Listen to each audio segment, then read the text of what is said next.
Ani? Chancellor Sebuyi.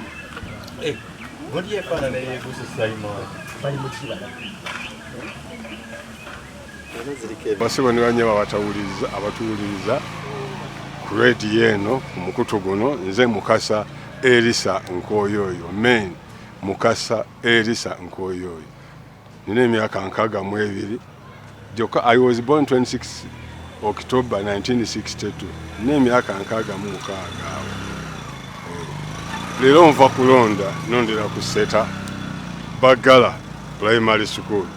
Waliwo polling station ezinga 13 nzirabye eyange baddeko MU ne BA Mukasa ne babagala baani babatulondera awo. Maze okulonda abantu tebabadde bangi naye nga bwe bansuubiza abantu bankubidde babasumba ntujja okulonda era omwa aze nvuddewo omusumba mwesigwa ti abantu bange bonna mbaleese ankubidde wano nti maze tukutiikiriza era abantu bonna buli wengenze n'abalondesa bennyini nga bamanyi nti ekiseera tukimanyi ekyo ne bantunuulira bati nga baba bampangudde era kalunka wangudde nafunye okusabirwa eri Ssaabadinkoni we Seta Balamazi.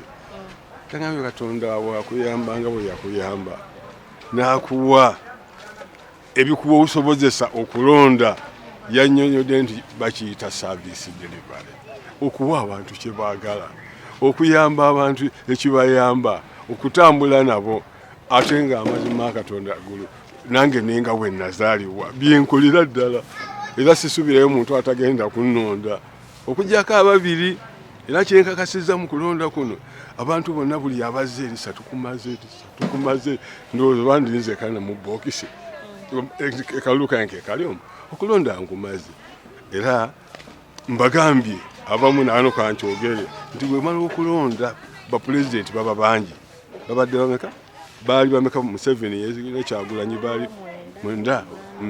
Kakati owo bw'atawangula bansomesa mukyaka ogenda n'okola n'oli awangudde era tubahabula yatuwangudde saamulonze mukwano gwange Bob Wine ata eyampagira nga saagendako mulaalo ye nemu kubanga saafuna kaadi ye.